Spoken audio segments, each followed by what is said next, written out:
Hi, it's Leigh with the Brain Performance Center, and we're back. Want to get in your head a little bit about how you're going to handle your health and your food intake.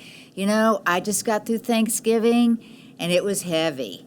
And now we've got Christmas, and from now on, it's a food fest. And here with me today, my favorite guest, Jay Hag.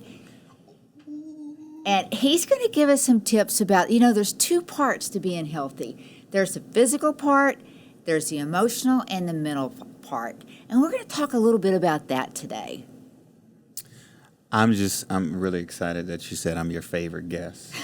I don't know how many people you had on here, but it's an extreme honor. I'm the favorite guest, Johnathan Haggerty. Hi, everyone. And he is such a pleasure to be around. So how bad were you on Thanksgiving?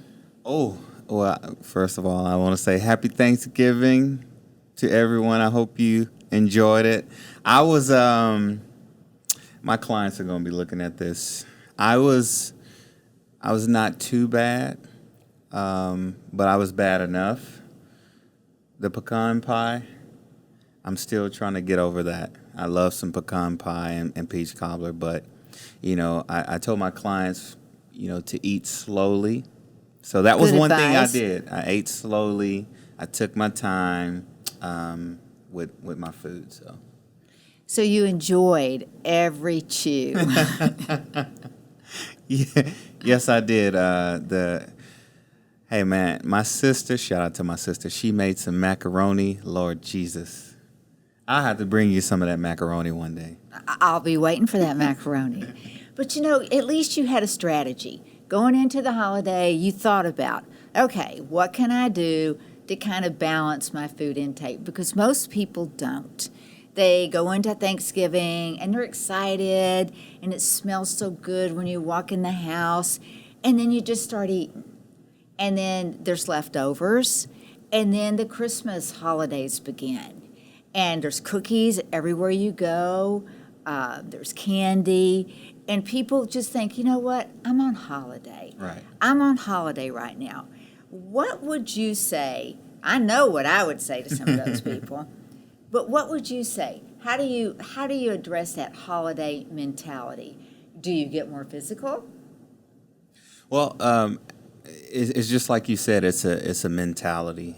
One of the ways I always address the holidays is knowing that when it comes to the holidays, you're always going to deal with a lot of emotions. So it's a time to celebrate. It's a time where your emotional want for food is extremely high, and we don't want to overload our system at the end of the year. So we don't want to have that the emotional overload that carries over to the food overload. So you want to be able to facilitate that and say, okay, I know that my emotions are going to be running high, the excitement, the food, my senses with the smell, but how can I dial it down? It's being consciously aware of what you're putting into your mouth and saying, okay, well, I know that I'm going to be excited about this, but there's a right way to go about this. So I'm going to take control of the situations instead of letting my emotions run free. Because if you let the emotions run free, then we already know it's a wrap, right? You're going to overdo it. So being consciously aware of, here's the house that we're going to, okay, here's what I'll allow myself to have at this house. Or, knowing that, if the dessert spreads are all around me, then, okay, maybe I'll have, a couple pieces of this, but I'll take the rest of that to go, And emotions play such an important part, because maybe this is the first Christmas since your family has changed. Somebody that was in your family last year isn't in your family this year. Exactly. Or they're in a different role. And where do we turn for comfort? Food. A lot of people, comfort food. Like every time I get sick, my mom used to make me a baked potato in the oven, mash it up with butter. Every time I get sick now, I think, I need a baked potato. Thank goodness she laid off the cheese and the sour cream. But those emotions do influence the way we eat, and they also influence the way we drink and what we drink. Absolutely, and you're excited.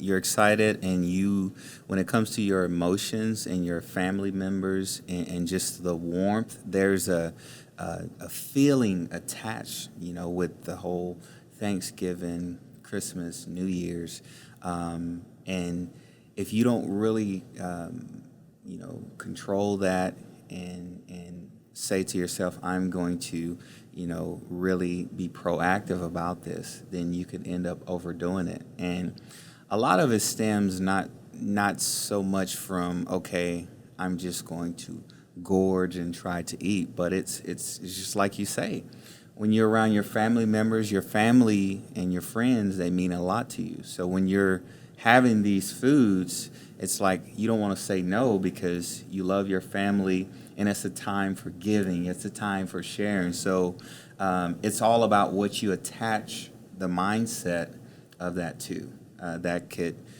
make you go, over the edge or overdo it, or to do it in a smart way. So there's a way to do it without feeling like you're, disrespecting or rejecting or being denied. Yeah, or being denied. Yeah.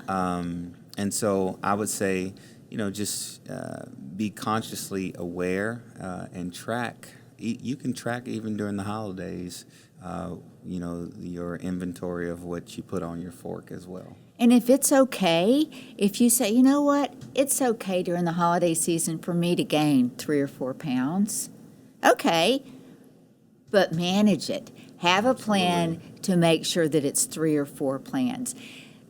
And this is just a tease because Friday night we're going to come out to his place, which is Friday night. It's going to be Lifetime Fitness in Garland, Texas, 5602 Naaman Forest Boulevard, Garland, Texas, 75044. And we're going to come out, we're going to start about 6, and we're really going to try to have some fun, but also to do some education and kind of help people understand. We might even look and see what's going on in J-Hag's brain. That could be wild and crazy. But, really educate you on, and for me, it's understanding the emotional influencers. Sometimes during the holidays, we get depressed. We think back, last Christmas was so fabulous, it's never going to be as good as that. It can't be. Wipe those thoughts out of your brain, And what I hear a lot of people say is, I'm just too busy to work out. No, you're not too busy. There's time in the day, whether it's in the morning or, I think the hardest part about, working out is, by the time that you eat your meal and you're with your families, it's probably not going to happen. You're probably not going to go to the gym after Not that. this girl. So no. It would have to be sometime before that, so early morning.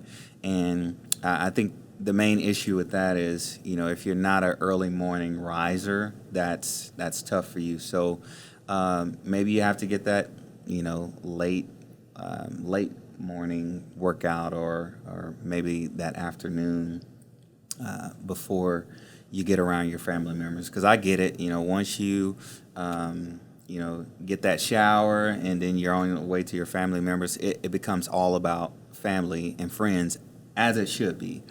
So I would say, get it out the way early. Yeah. Whether it's 30 minutes, 15 minutes, or an hour, And even if you go and you do half of your normal workout, Mm-hmm. That's still a lot better. I know I'm a Lifetime member, but at a different club in Dallas, and they were open. We were out there dance jamming Thanksgiving morning at 9 o'clock, rocking it, Yeah. And so I know that people, there are places and things that you can do to work out. It's just you got to get it in your head, And some people, whether it's, Thanksgiving, Christmas, or New Year's, they get their big main workout the day before. Or, it's a little bit hard the day after, depending on what type of night you had. I'll just say that right there. I do understand that. But definitely the day before or the morning of. Right. Those are pretty much the high times where people, can get that effective workout and still keep that mental sharp focus. So can just anybody come attend this session, or is this just for lifetime members at the Garland Club? Absolutely. If you're watching this, if you're listening, wherever this message finds you, yeah, we're talking to you. You're invited. You're cordially invited by both of us. Personally invited. Personally. And we will be so excited to If you see have you. any problems at the front desk, just tell them J Hag. Yeah, just tell them J You Hag. would have no problems. So we're excited about doing this. We're going to have a lot of fun, and I really do encourage you to come out. Come out, and if nothing else, just come out and have a good time with us. And if you learn a little something along the way, that'll make it even better. If you want to learn more, J Hag has a Facebook. Where else can they find you? On Instagram, Royal_HAGG.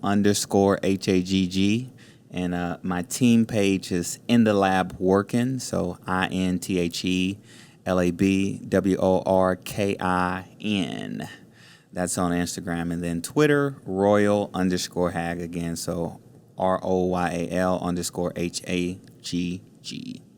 You know, you can always find me on Facebook, Instagram, LinkedIn. My book has just come out. I'm really excited about that. It's an amazing book. Thank you. And you can get that right now on the website, thebrainperformancecenter.com. And I believe in the next couple of weeks, it'll be out on Amazon. Are you bringing some copies this Friday? Absolutely. Yeah, I definitely want my clients to definitely have a copy of that. It's it's a golden nugget. Thank you so Golden much. nuggets. So many golden nuggets. And you know what? If you come Friday night, you might find yourself on film. We might even be out there doing a little filming. So we look forward to seeing you, and can't wait till Friday.